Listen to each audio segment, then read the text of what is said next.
tindakan-tindakan konyol yang menyakiti pribumi, termasuk diantaranya mengusulkan si siapa itu tadi, si Idrus bin Salim, apa itu Al-Jufri itu menjadi pahlawan.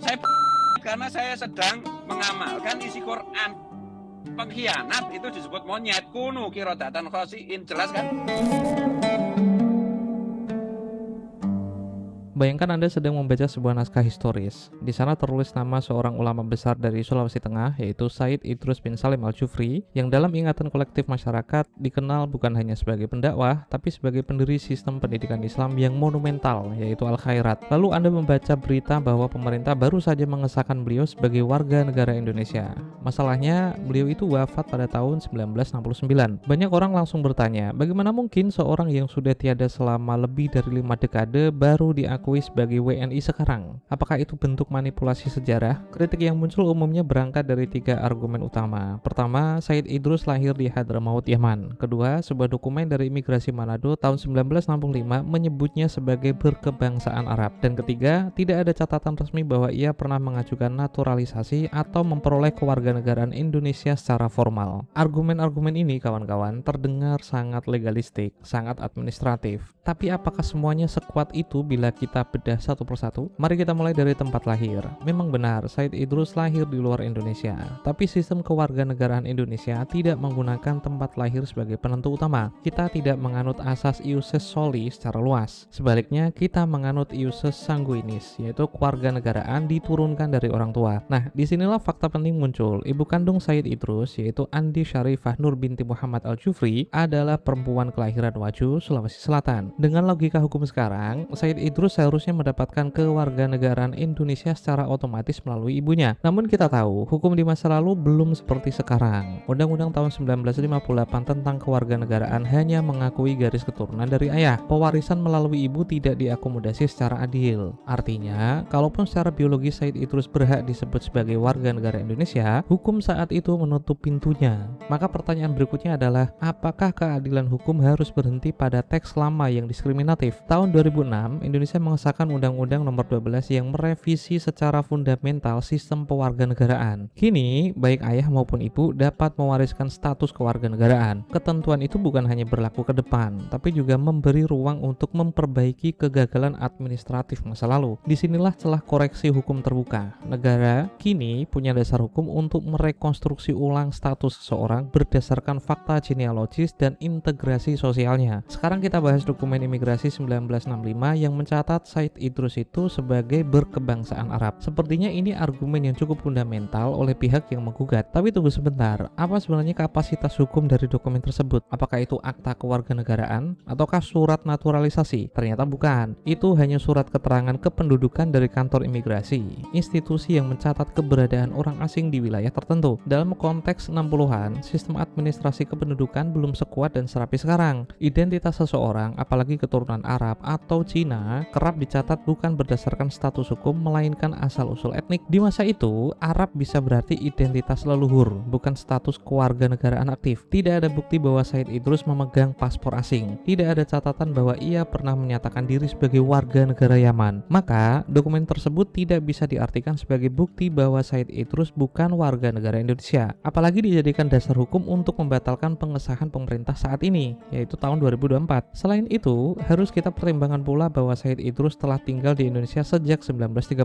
Beliau menikah dengan warga lokal, memiliki anak-anak yang jelas berstatus WNI, dan mendirikan lembaga pendidikan Islam yang tersebar di berbagai wilayah timur Indonesia. Kontribusi ini bukan hanya religius, tapi juga sosial dan sekaligus kultural. Beliau telah melebur dalam masyarakat Indonesia secara nyata. Maka sangat tidak proporsional jika satu dokumen administratif lebih dipercaya daripada lebih dari 30 tahun kehidupan nyata yang menunjukkan loyalitas dan keterikatan pada bangsa ini. Poin terakhir dari pihak yang menggugat adalah ketiadaan proses naturalisasi formal. Ini adalah argumen yang cukup kuat di permukaan, tapi mari kita lihat lebih dalam. Apakah semua warga negara Indonesia yang hidup sejak awal kemerdekaan itu memiliki dokumen naturalisasi? Tidak, ternyata. Banyak sekali penduduk Indonesia yang memperoleh status WNI karena keturunan, domisili, atau integrasi tanpa melalui proses legal formal. Apalagi di masa awal kemerdekaan, ketika sistem hukum tidak sedang dibangun dan didokumentasi, dan dokumentasi tidak selalu lengkap. Banyak sekali penduduk Indonesia yang memperoleh status WNI karena keturunan, karena domisili atau integrasi tanpa melalui proses legal formal. Bahkan dalam Undang-Undang Nomor 12 Tahun 2006, negara diberikan kewenangan untuk melakukan pewarganegaraan istimewa atas dasar kontribusi. Pasal 20 undang-undang itu memberikan presiden hak untuk menetapkan seseorang sebagai WNI tanpa prosedur naturalisasi biasa selama orang tersebut dianggap berjasa bagi negara. Memang tidak disebutkan soal status posthumous secara eksplisit, tapi tidak pula ada larangan. Maka, ketika Kemenkumham menetapkan Said Idrus sebagai WNI pada tahun 2024, itu bukan manipulasi hukum, melainkan penerapan diskresi berdasarkan prinsip rekognisi negara terhadap kebenaran substantif. Kalian cari sendiri apa maksud kata-kata itu. Dan mari kita tidak lupa pada satu hal penting. Pada tahun 2010,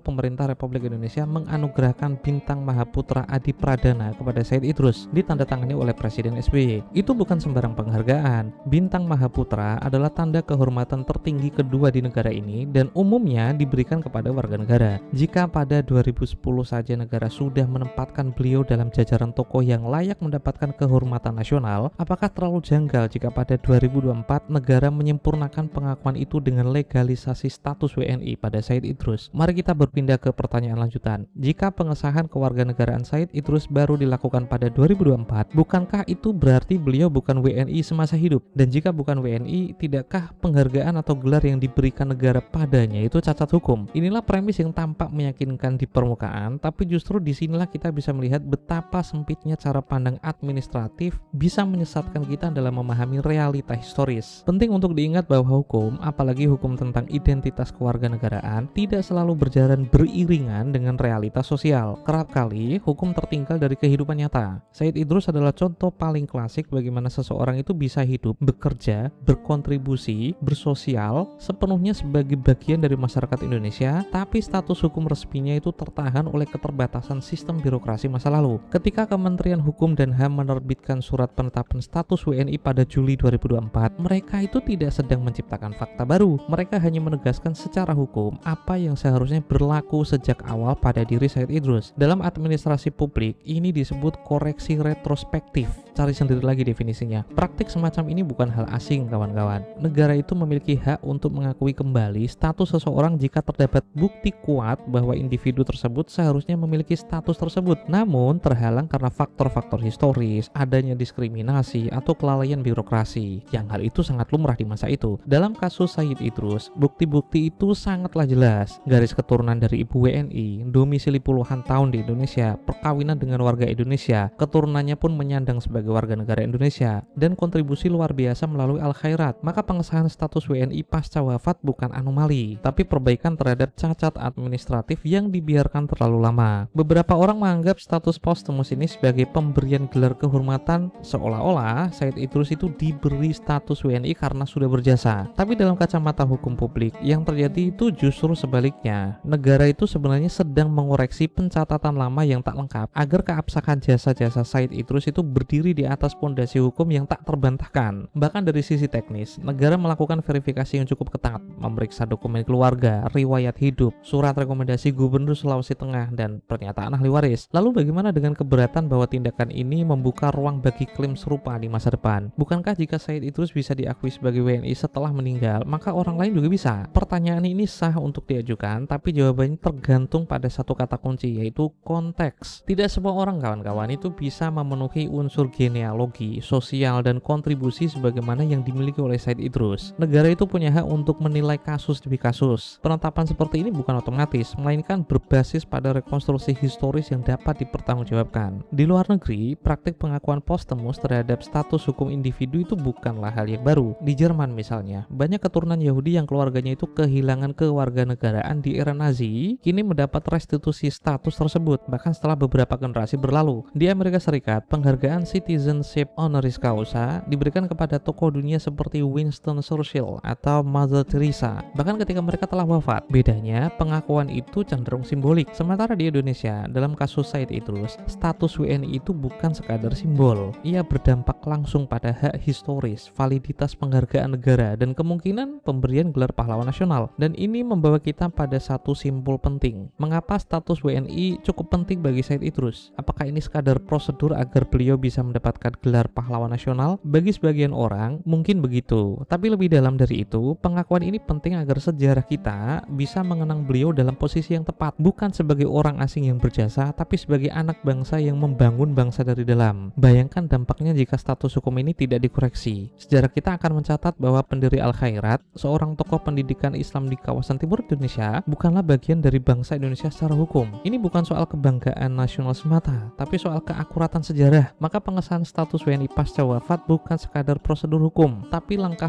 moral negara untuk memastikan narasi nasional tidaklah timpang. Gugatan terhadap status kewarganegaraan Said Idrus hanya akan kuat bila dapat membuktikan bahwa negara melanggar hukum dalam menetapkannya. Tapi kan faktanya, negara menjalankan proses ini dengan merujuk pada UU yang berlaku, prinsip iusus sanguinis, asas rekognisi, dan fakta historis. Gak ada satupun unsur di luar koridor hukum. Akhirnya, kisah Said Idrus bukan sekadar soal kewarganegaraan. Ini adalah cermin dari bagaimana sebuah negara berupaya berdamai dengan masa lalunya. Masa lalu yang seringkali penuh ketimpangan administratif, diskriminasi hukum, dan keterlambatan birokrasi. Dengan menetapkan beliau sebagai WNI, negara bukan sedang memberikan kehormatan sebenarnya, tapi sedang mengembalikan apa yang sudah seharusnya menjadi milik beliau sejak lama. Dan bagi kita semua sebagai rakyat sipil, ini jadi pengingat bahwa sejarah itu tidak selalu berjalan di atas jalur yang lurus. Kadang kita harus menoleh ke belakang, menyisir ulang catatan lama, dan berani mengakui ada hal-hal yang dulu luput dan sekarang waktunya dikembalikan.